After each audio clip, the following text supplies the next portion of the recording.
Welcome to the show. On today's podcast, we have Ana Vucetic. She is a psychologist, a certified wellness coach, and founder of Balance by Ana. In this episode, we dive deep into the importance of finding the root cause and psychological reasons that trigger emotional and binge eating.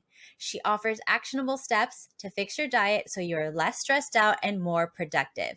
This is a great episode for everyone. Please enjoy. Hi, Ana. How are you today? Hi, thank you for having me. I'm great. How are you? Great. So thank you so much for being with us. Before we get into diet and stress, could you tell us a little bit about yourself and why you became a wellness coach and a psychologist?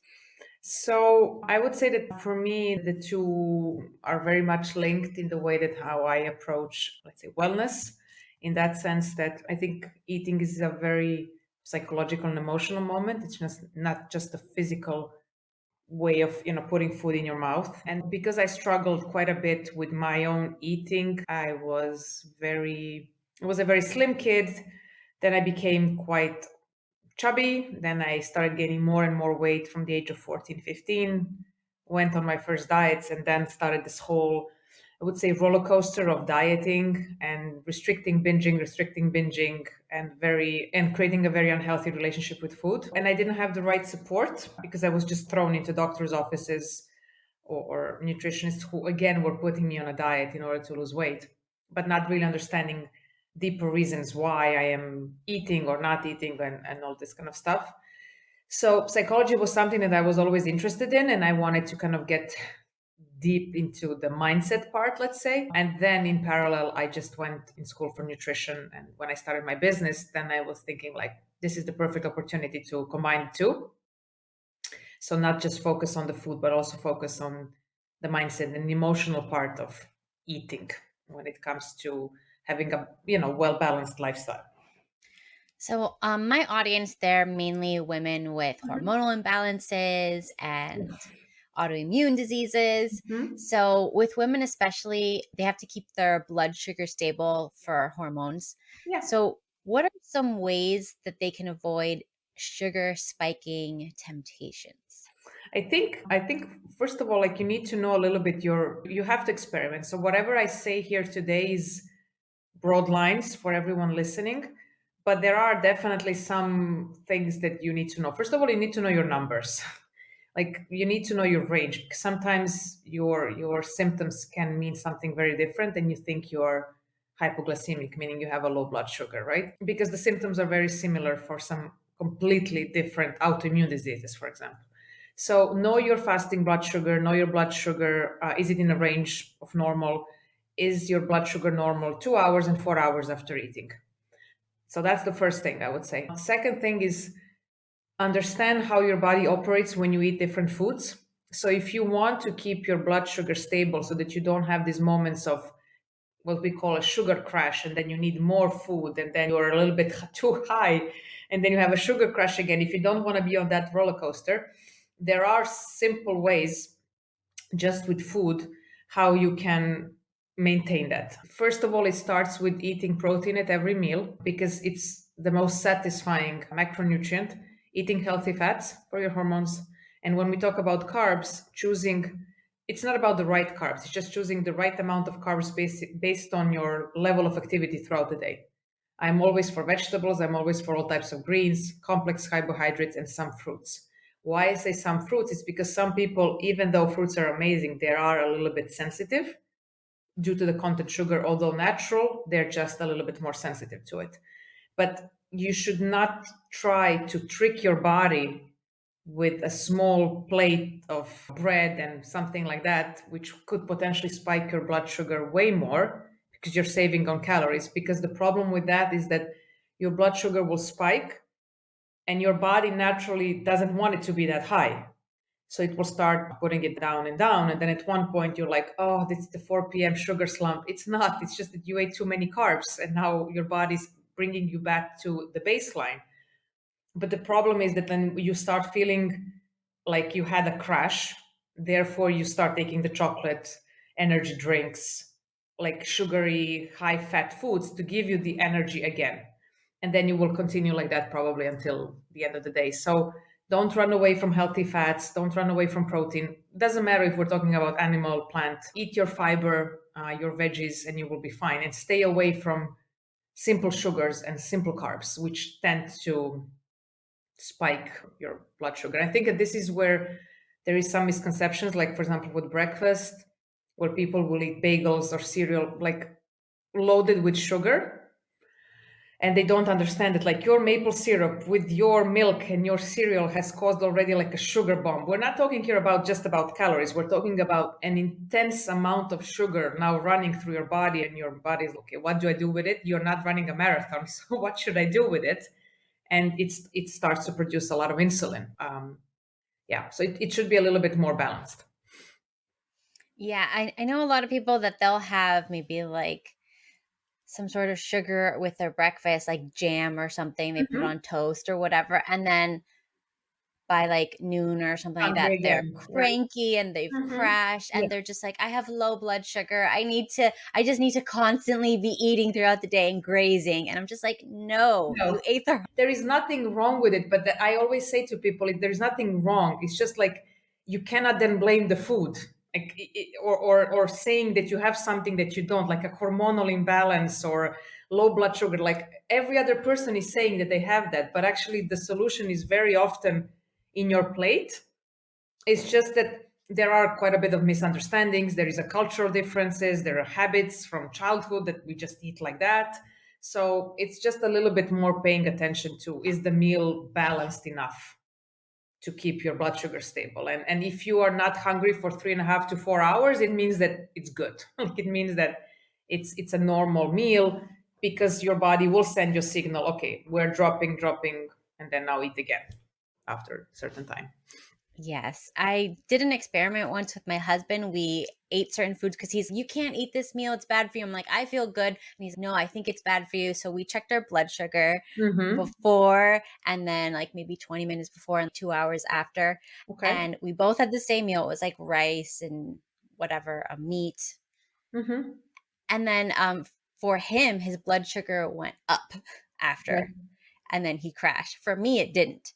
I But would be then if your we did, husband. I would be your husband in this yes. scenario. Yes, and then the opposite happened when we switched the rice for potatoes. Okay. So for Yeah. me, they shot up for potatoes, and for him, it was fine. That's why I said, like, know your numbers, and it's not, there's nothing wrong with eating the potatoes or eating the rice or eating the pasta. Just know yourself well enough to add some protein to it, to try to balance it out the meal. For me, if I eat rice, I can eat until it's never ending story.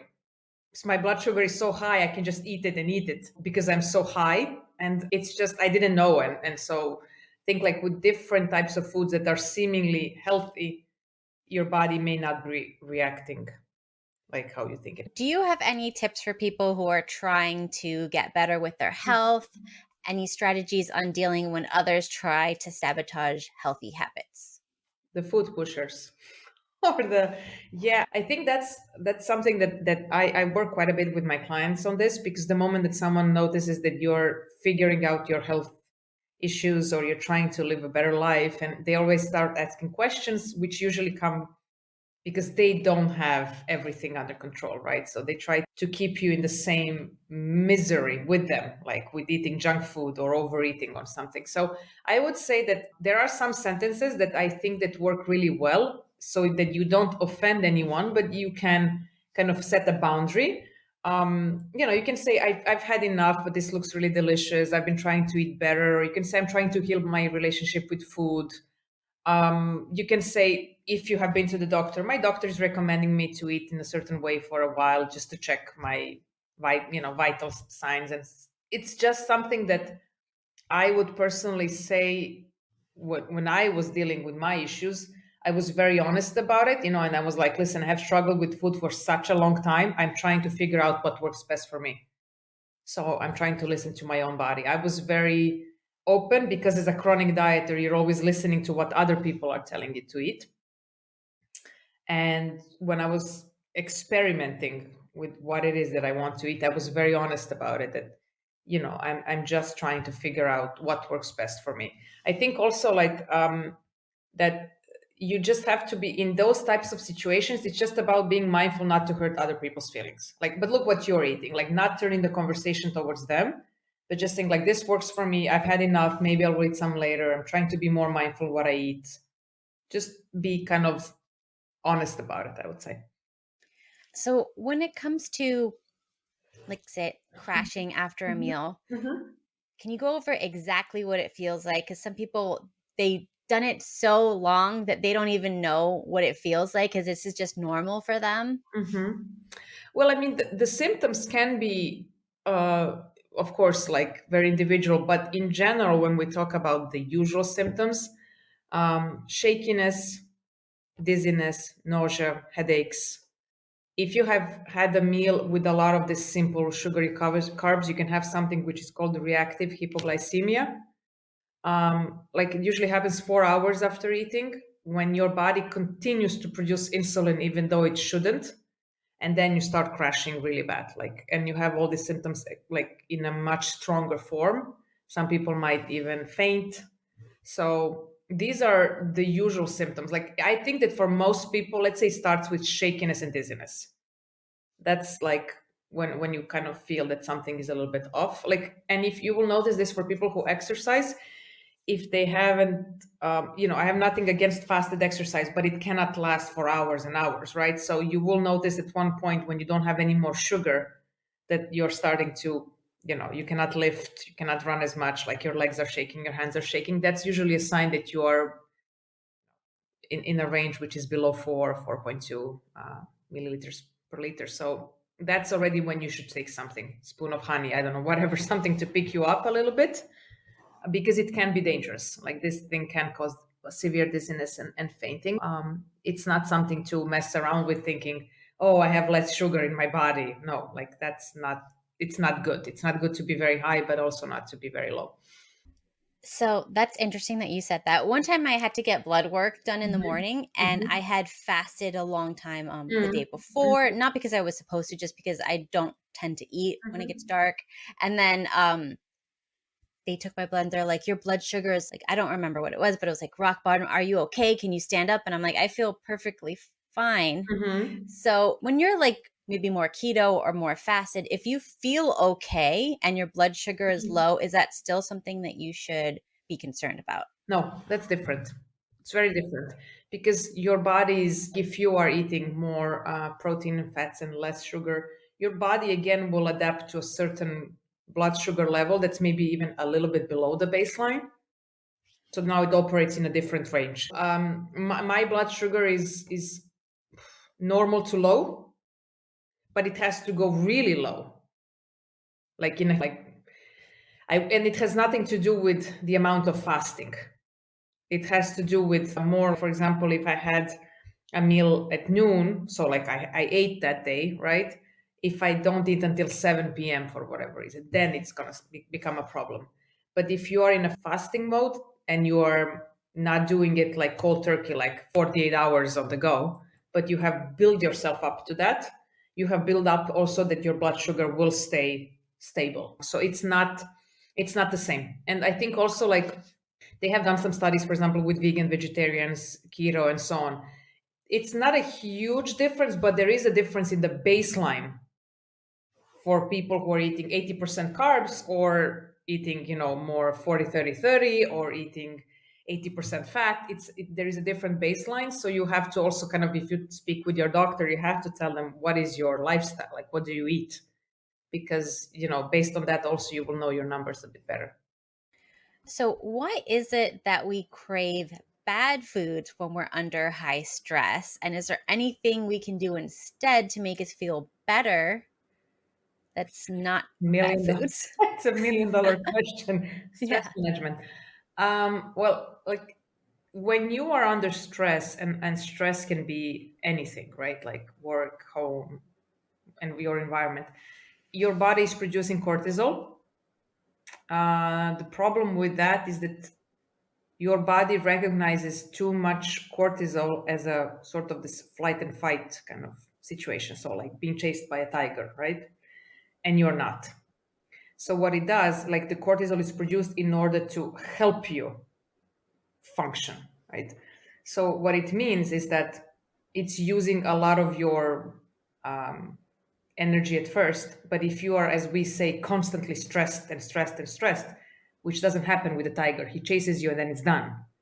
But we are stressed on a daily basis over and over again. The cortisol is very high. And what your body does, again, your body is always trying to help you get in balance or help you get better. It will start using food. It will start asking you food for energy, which is high sugary foods, high fat foods, and start storing them as a deposit in order to protect you because they see that you are stressed out. So that's the mechanism. It's a biological reaction. So you are stressed for a prolonged period of time, especially when we talk about, chronic stress. Your cortisol is shooting through the roof. In order to keep up the energy, you're craving these types of foods, and yet your body's like, we don't need them. You're like, actually. So it stores them. It stores them because it's trying to protect you from the additional whatever thing is happening. I think that's the mechanism, I would say, that the people think that they can trick their body. You cannot really, because even though your brain and your body doesn't know if you are stressed because of an exam or a tiger, it doesn't matter. The response is the same, exactly the same. So you will need high energy foods to cope with the stress, but your body is like, okay, you gave me this for a reason. I see you're stressed. Your cortisol is super high. Let me help you by storing it. So, and that's what we don't like, because that food is usually stored in the waistline. That's where it usually goes, like the visceral fat. Not so much like hips, what women think like hips, and it's more the stomach. It's like where the organs are for protection and for functioning of the whole body, right? But how do you fix it? I mean, that's the ultimate question, which is not my expertise, but that's what we talk when we say that you need to learn how to manage your stress before it actually happens. Like you in a stressful situation, it's kind of more challenging to be like, oh, I'm stepping out from this scenario and I'm trying to be calm now. Like that rarely works. It's more like putting yourself in those situations and what can you do on a daily basis to prevent. Like for me, there are some small things that I do. I'm not a person that meditates. For example, there are people who meditate and that works really well for their stress levels. I walk. Like for me, that's my thing. Alone, not with people, so I don't have to talk.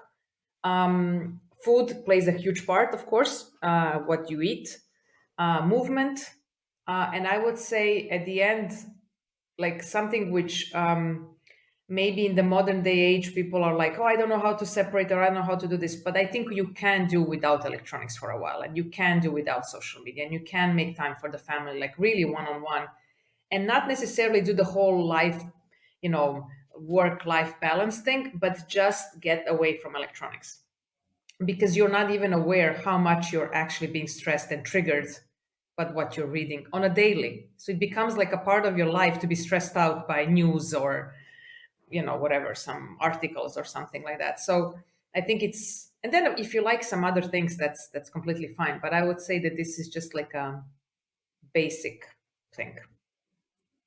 Yeah, I completely stopped watching the news and everybody goes, "How can you do that? You don't know what's going on." I'm like, "If it's really important, I feel like somebody would tell me." Yes, yes. I mean, you don't really miss out on anything, in all honesty. And you don't have the fear of missing out. I think it's just more of um, because again, like if you shut down your, let's say, social media, people who really need to reach you, they will call you. It's just that we are used to. It's a habit to communicate in a way where you are available all the time, especially with COVID being at home. Like that's, I think, where the stress was at the highest, not only because of COVID and the whole quarantine, but because there were no more working hours. You were not, by the law, you were not able to be out, right? So people are like constantly working because everyone knew, well, you're home, so you can reply to the email at 10 p.m. And I think that's this stress that like you don't notice every day, but then it keeps coming up and up and up, and then you really start seeing that like, okay, it's bothering me. But then that point you might be already chronically stressed from it. So it's more about noticing, I would say, noticing the triggers and then trying to remove them before it escalates. So when you mentioned that the body doesn't know the difference between a tiger or, stress at work, It Mm. just knows stress. Do you think that that would apply to maybe watching suspenseful movies or scary movies or things like that? Yes, like definitely. Like there has been a couple of studies that I've read. Your Whenever you are producing cortisol, it can be out of happiness. Like it doesn't really matter. Like it's just a hormonal imbalance that's happening in the moment. So it can be stress because of a game that you're watching. It can be stress because of the news. It can be stress because of work. It can be stress because you step on the scale and you didn't like what you saw. All of these things are producing an imbalance in your body, like a reaction where the cortisol is like shooting up. When you wake up in the morning, your cortisol is very high, then it should go down throughout the day. But for some people, it stays up all the time because they're stressed with their kids in the morning, they're stressed in the traffic, they're stressed at work, they're like constantly, and it's not nothing life threatening.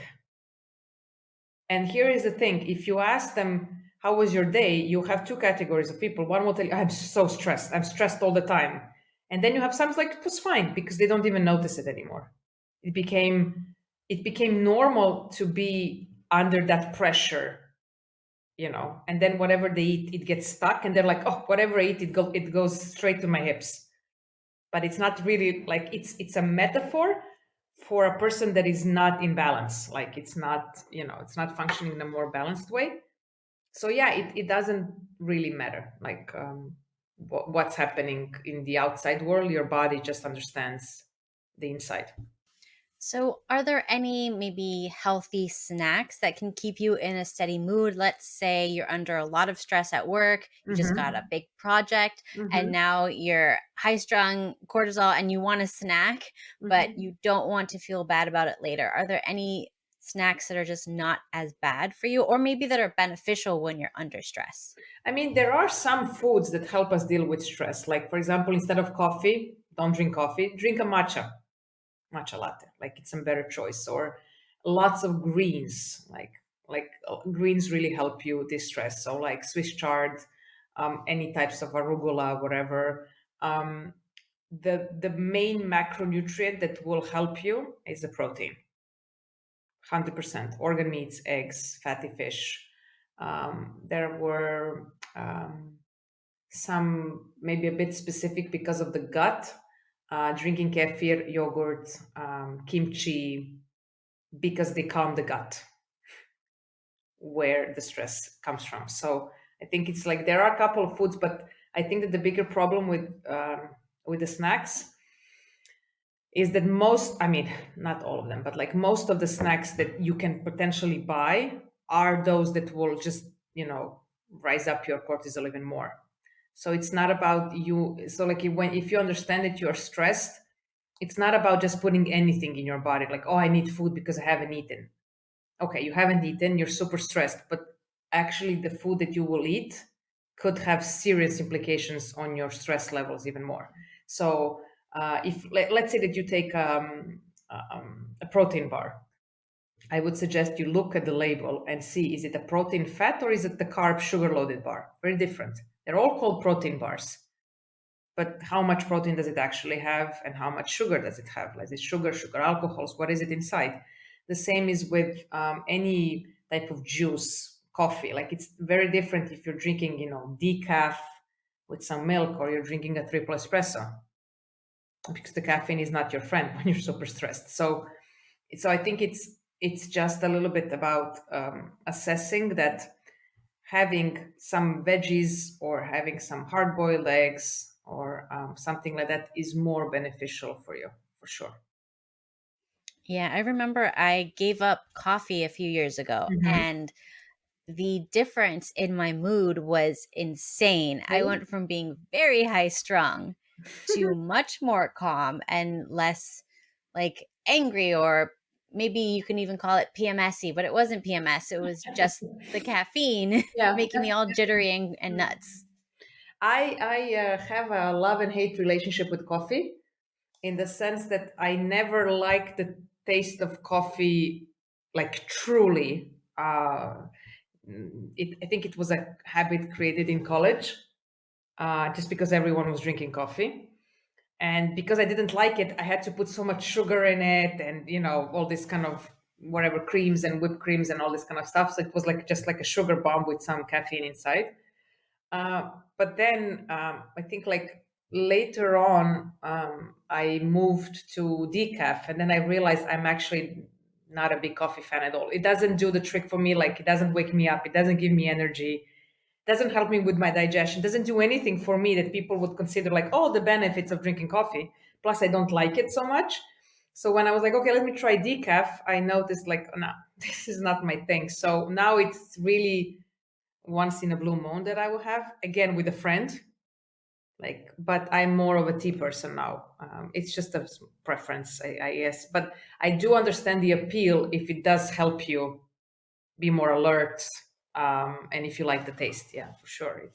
But it's not bad, not good in stressful situations.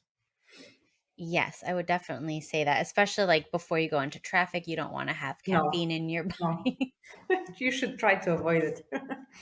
Yes, I do much better with matcha, like you Mhm, mentioned. I love matcha. It's mhm. you get a little bit of the awake Yeah, feeling, yeah. but it's very leveled off as it goes away. It doesn't spike and then drop and make you Mhm. crazy.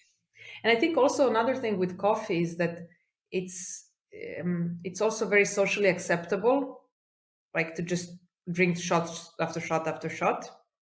But you can go overboard with it as well. Like, there's an amount which is like, you should not really have more than four cups or whatever, and not drink it and then wonder why you cannot sleep at night, especially if it's working for you the way you claim it is. That's also debatable. Is it really, or is it just a habit? But that's another story. But it's just being a little bit more mindful that the fact that everyone drinks it doesn't mean that it's actually good for you at all times. Yes. So, could you give an example of maybe your go to healthy, satisfying, and mood stabilizing meal? Mm, sure.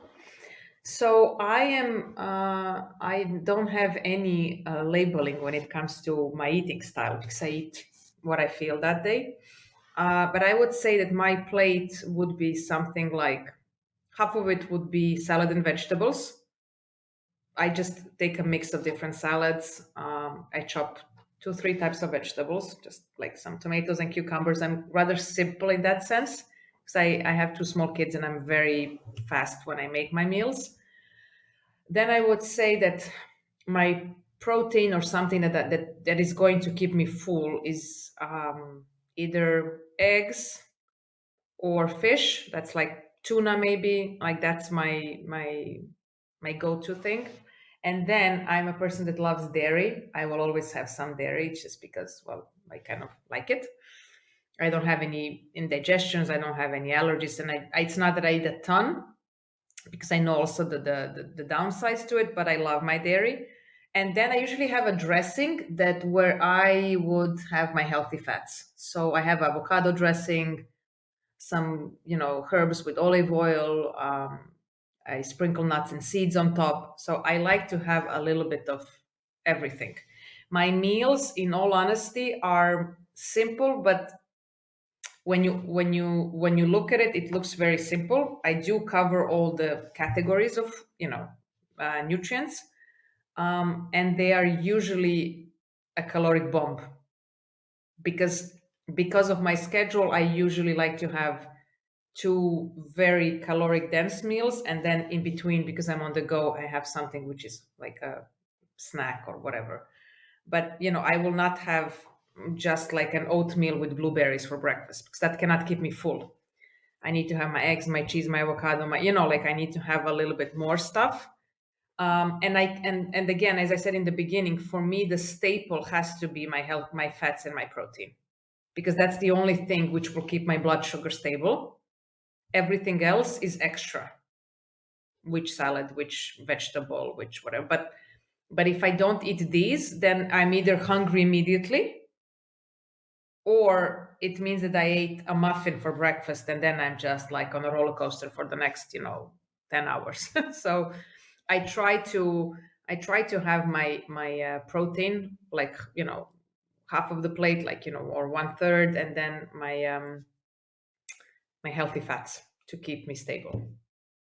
So you had mentioned before that there's some foods that are good for Hmm. stress. Hmm. Can like um protein, right? Protein, fats to keep you stable, your blood sugar stable, yeah, and Are complex. there Hmm. are there any fats that are better than others? Yeah, of course. Like you, when you're choosing fats, you really have to be mindful that the foods that we were talking about that will raise your blood sugar. We always talk about sugary foods, right? But like the trans fats, you have monosaturated, polysaturated, trans fats, saturated fats. Be aware of trans fats and saturated fats when you're looking at your labels. Don't obsess over it, but let's put it like this: like any food that can be on a shelf for a very long time most probably has additive preservatives, trans fats, saturated fats, and lots of sugar.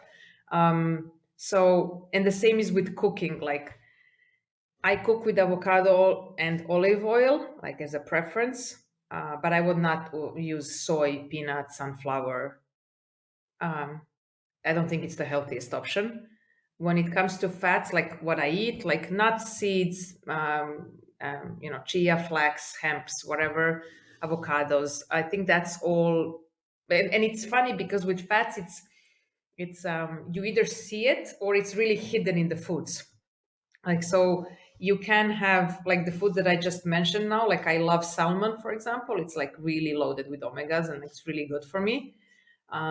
I like it in any shape and form. So that's my go to fish for protein and fat all at once. And I really feel that if I make a good salad with salmon, I'm really full. I don't think about food. I have this relaxed mind until the next meal, right?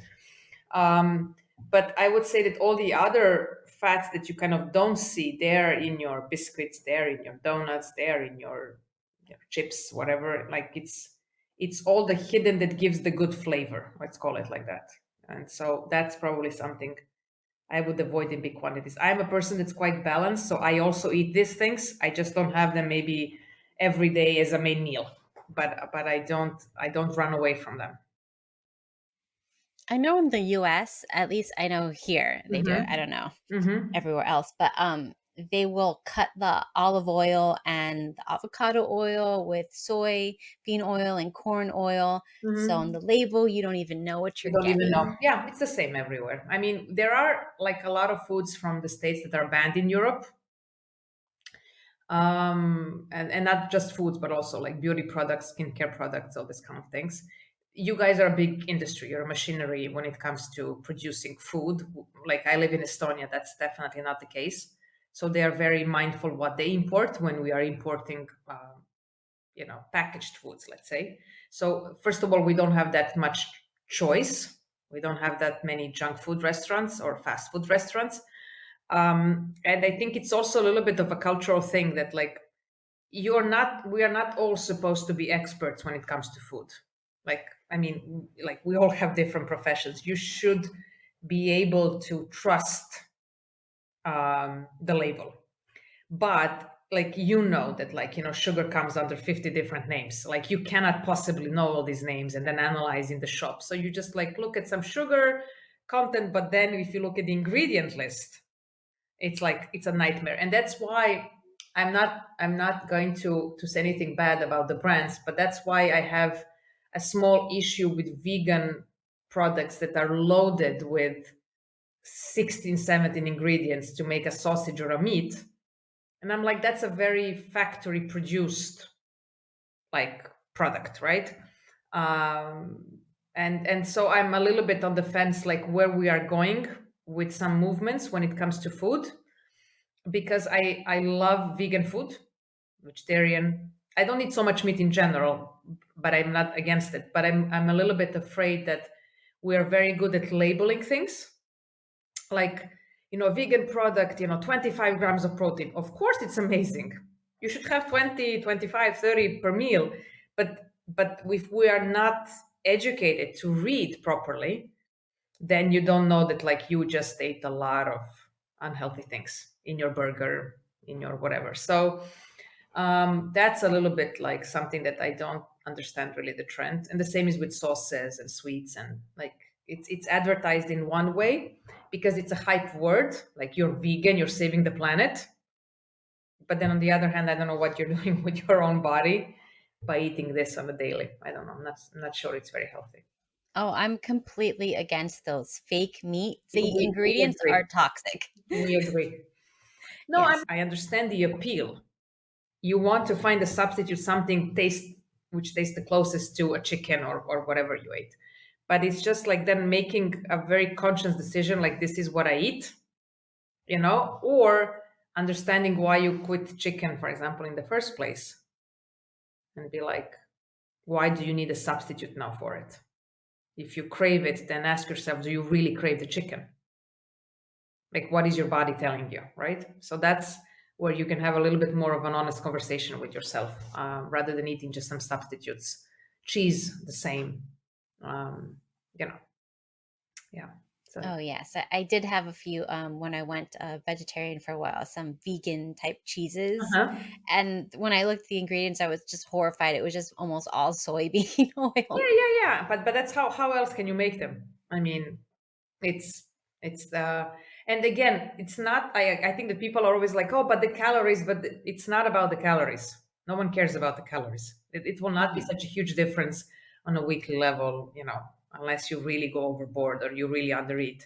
It's really, if we're talking about how certain foods affect your blood sugar and your stress levels, like these foods that have these ingredients can potentially cause you more harm while you're thinking that you are vegan, by eating fake meats. I'm Mm, not I'm not very convinced. Let's put it like yes. that.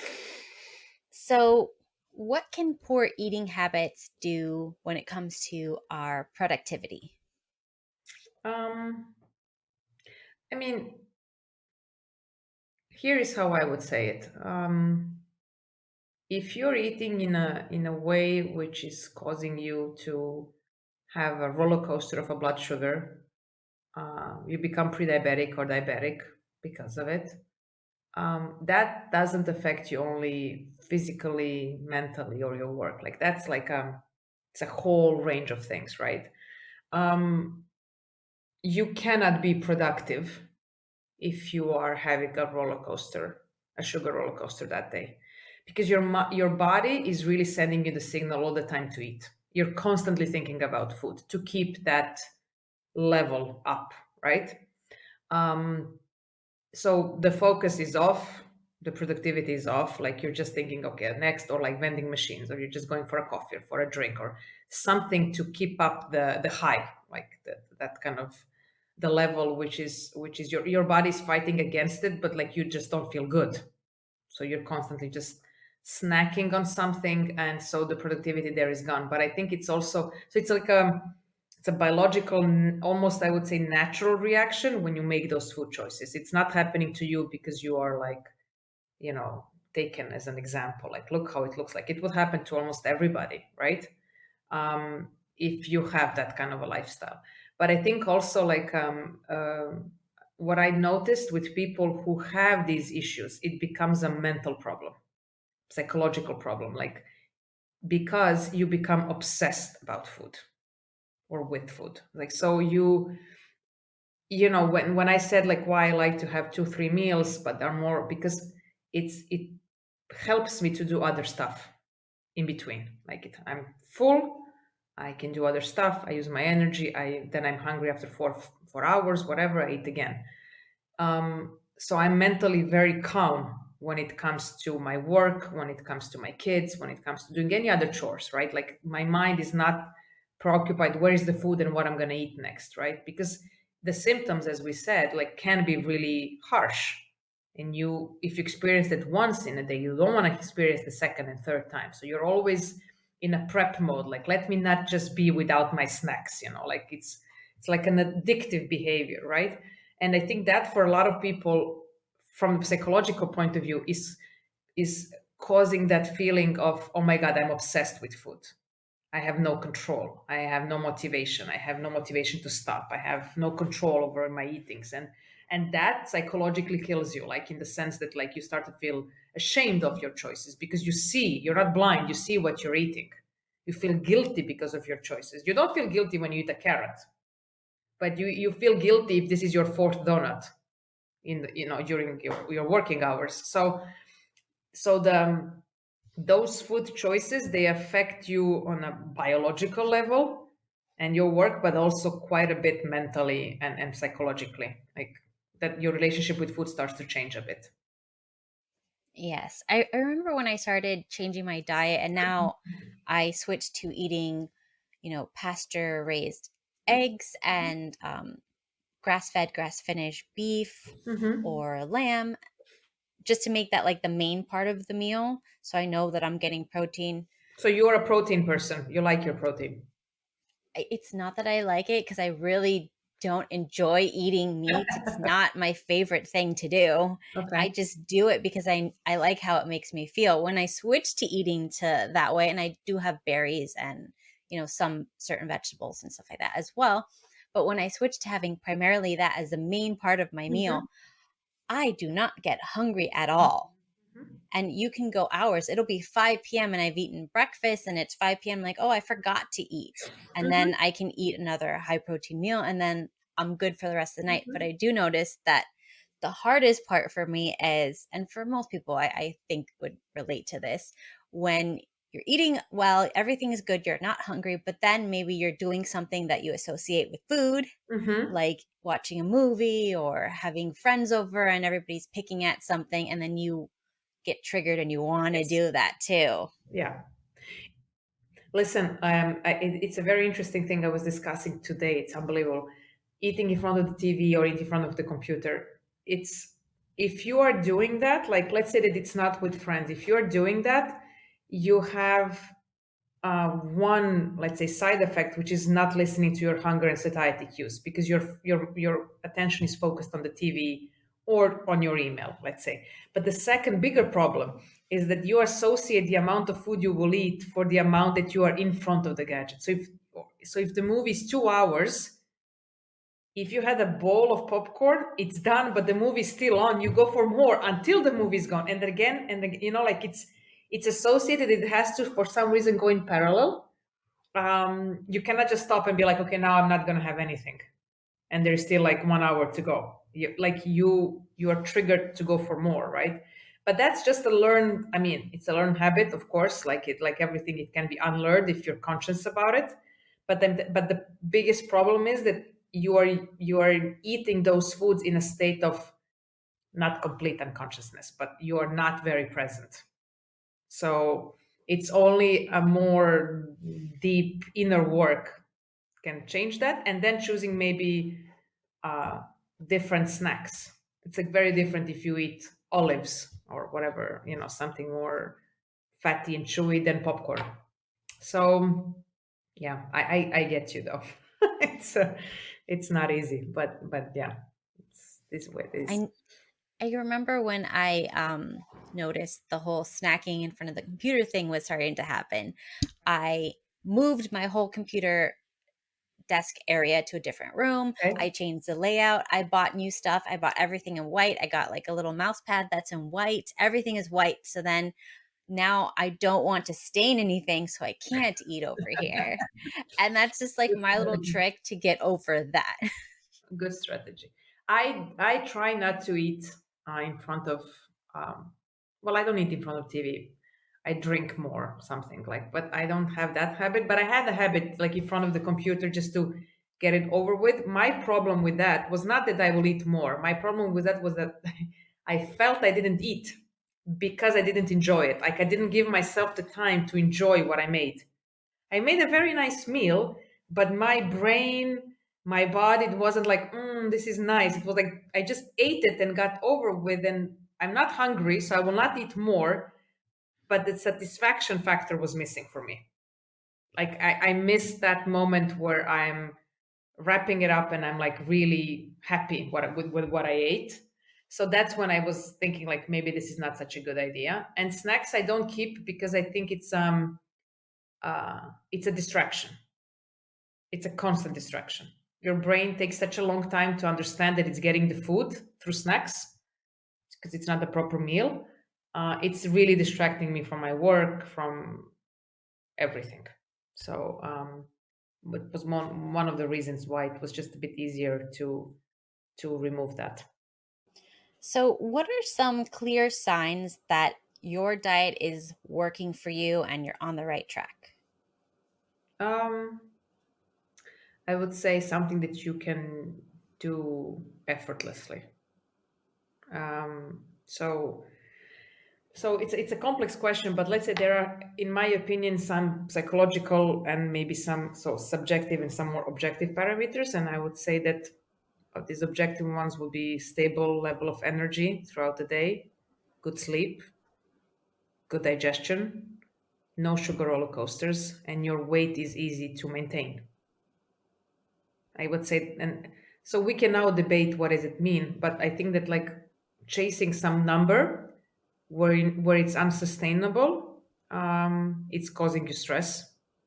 So you eat because you're stressed, and then you're stressed because you eat. It's a vicious circle.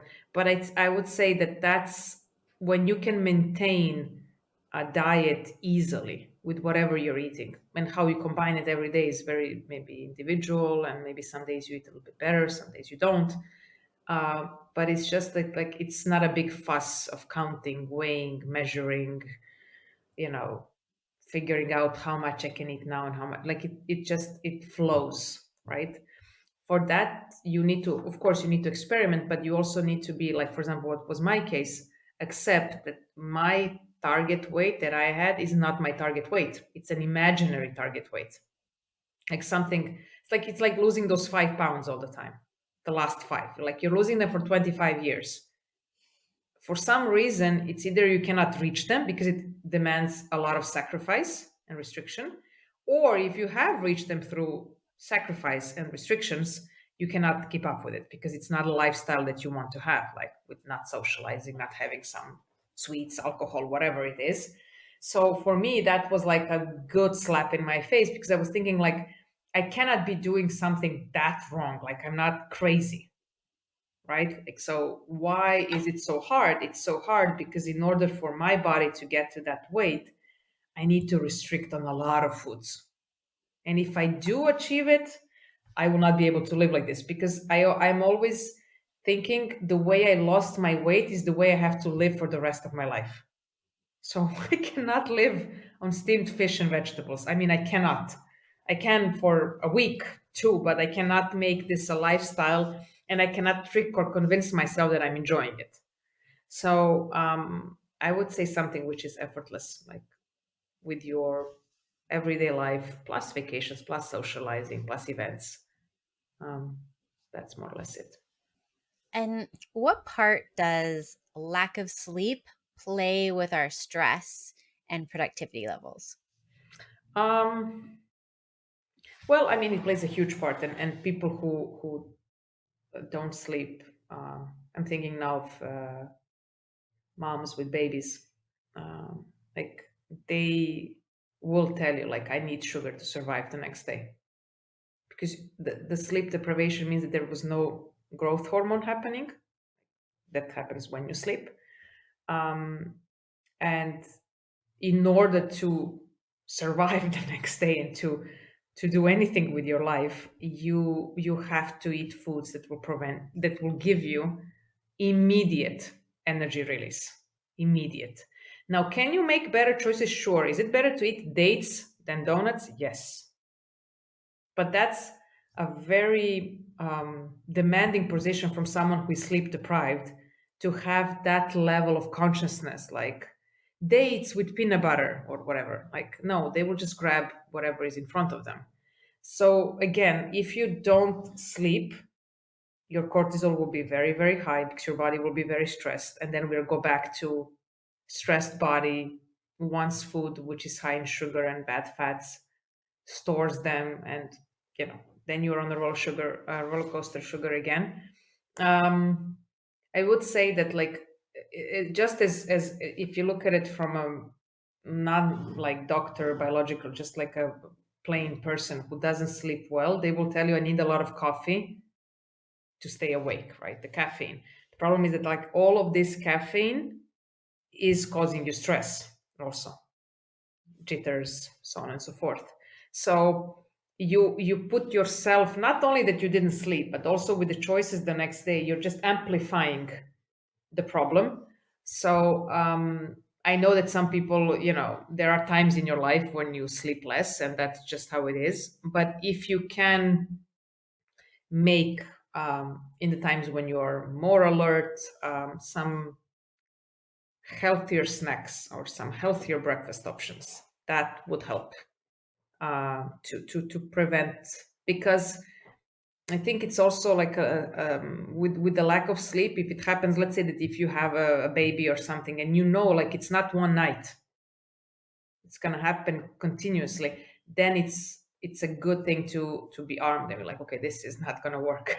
Like it's okay if your child is sick one night and you kind of have one night, but if it's something gonna be months, you don't want to be in that position where all of a sudden, let's say 6 months in, you go to the doctor and your blood sugar, like your baseline, is way higher than normal, right? So then I think it's just like focus. If you need some sugar, focus on fruits then, for example. It's fine, much better than some processed stuff, or focus on dates, or focus on some peanut butter maybe, or whatever, something that can give you energy very fast, but is not as bad for your blood sugar like the simple carbs packaged food, let's say, right? But yeah, but definitely, I mean, the lack of sleep is exactly like any other stressor for your body. Some of my friends that I know that they have been thin and healthy looking their entire lives. Hmm. One of the things that I noticed is that for them in particular, the eating wasn't particularly healthy or not, but they slept Yeah. a long, long Yes. time, sometimes even like 10 hours a night. Oh And they're God, like, I poor have these to get people. my sleep.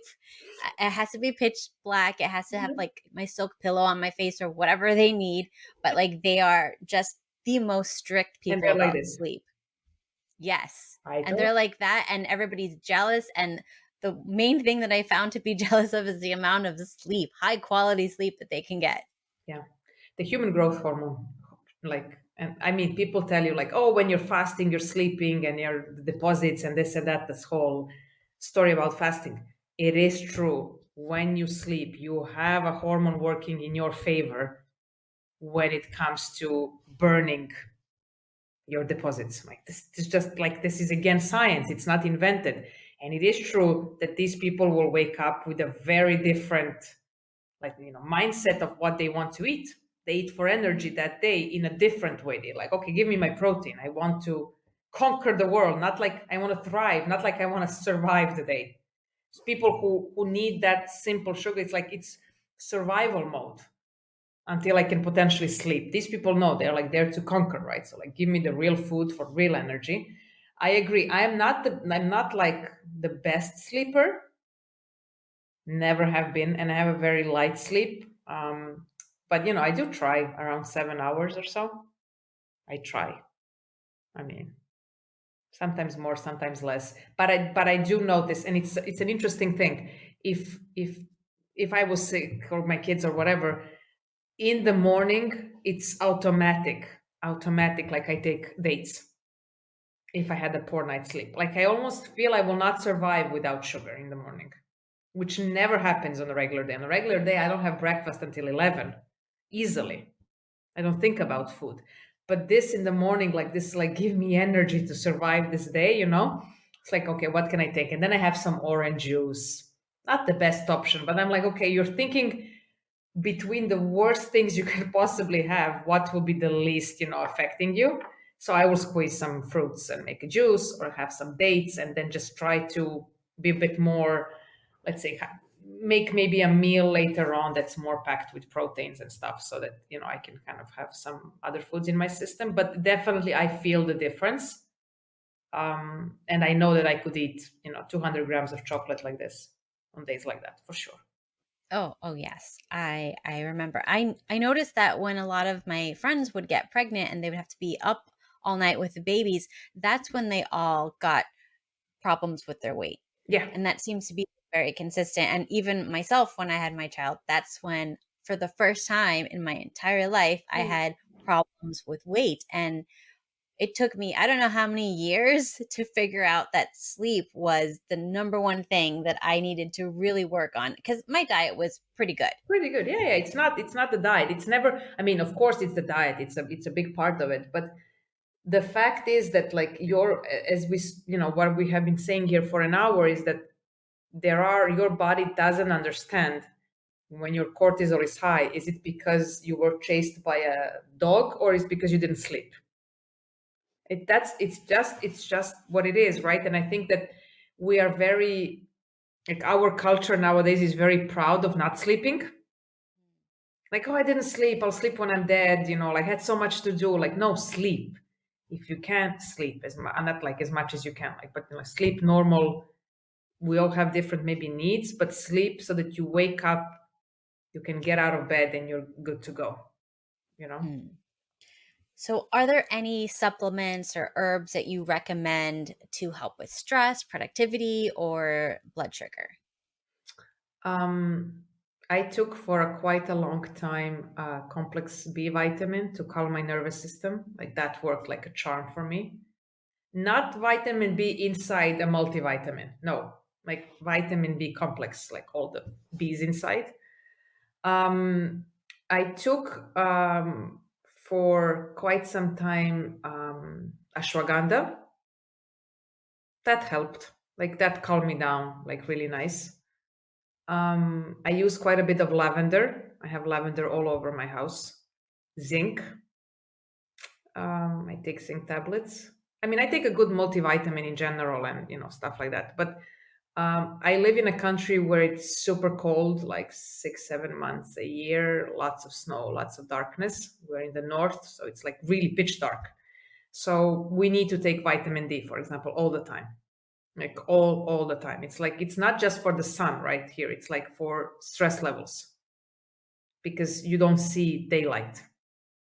So, but I would say that in terms of herbs and vitamins, I would say start with the simple stuff. Don't overdo it either.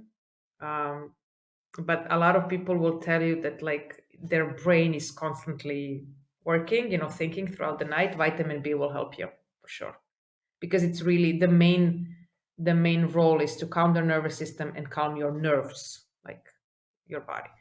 Um, and of course, then some like ashwagandha can help a little bit, but a lot of people actually do have a vitamin B deficiency.